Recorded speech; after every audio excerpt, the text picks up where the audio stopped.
Should the SEC championship go away? After a few comments by Lane Kiffin yesterday, the conversation has been ignited. Does the game serve its purpose anymore in the 12-team playoff era? Let's talk about it. My name is Michael Borky. Welcome to my channel. I would invite you please to like the video. Leave a comment as well. Tell me what you think. Is the SEC championship obsolete?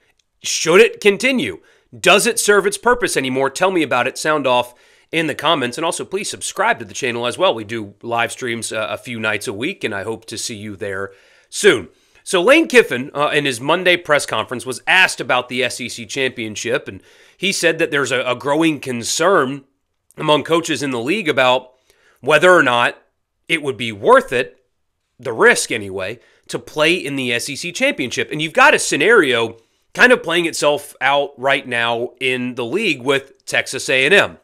If you're Texas A&M, you have 2 losses already, Notre Dame and South Carolina, but they still have a very clear direct path to the SEC championship.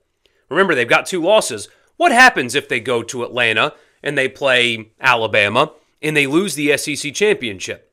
Now, there are some people that think that there's no way a participant in the SEC championship would get left out of the playoff. But are you fully confident in the committee that has kind of shown you that there's precedent for that already in the past?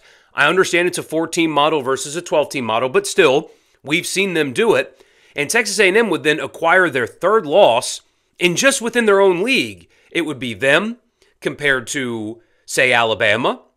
But if they would have won the SEC, they're in anyway. But Alabama, Tennessee, Ole Miss, Georgia, Texas, all with 2 losses within their own league.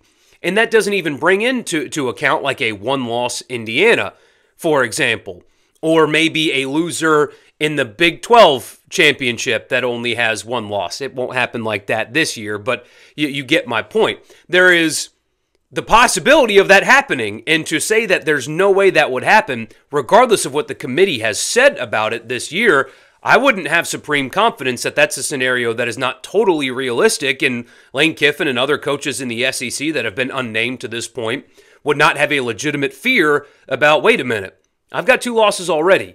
I've got to go play again. If I lose, I've got 3, and my resume is basically the same as these other teams in the league, and I would have suffered another loss. Who's to say that I don't get jumped by them? Or if there's just a tiny bit of chaos around on Championship Saturday or the rivalry weekend, and you guys know college football, there's always a little bit of chaos.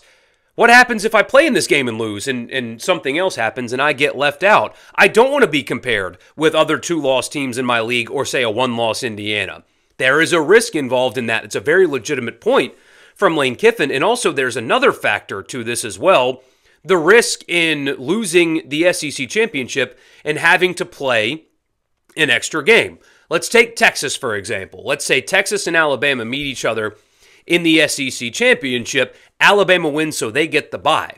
Texas will then have to play the next week, an extra game. So not only will have Texas had to play 13 games, and that 13th game being a big physical game against an opponent like in Alabama, but they have to turn around and play again against a team, even if Texas in this scenario might be hosting a playoff game, but they would have to play against somebody that got to rest the week before. So even without the doomsday scenario that Lane Kiffin is bringing up with getting left out, even if you're guaranteed a spot after a loss, there's still a risk in going to your conference championship game because that puts you at a competitive disadvantage to your opponent who did not go to a conference championship game, that got to have the week off while you were playing in yours, but since you lost to an Alabama, you have to go play, I don't know, an Ohio State that didn't have to play on Saturday.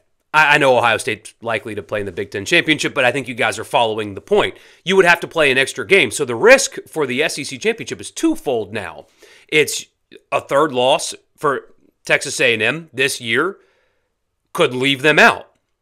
Or if you just lose the game, you have to play a rested opponent that did not have to play the week prior. And so that's starting to cause this conversation of, what is the point of conference championship games? Should we really be doing this anymore? I think they're going to exist as long as the 12-team playoff is here, but here's the thing. I would bet the mortgage on the house that I am sitting in right now that the playoff is going to get expanded yet again. I would be shocked beyond measure if it does not upgrade to 16 teams. In fact, I expect it, and all of you should as well.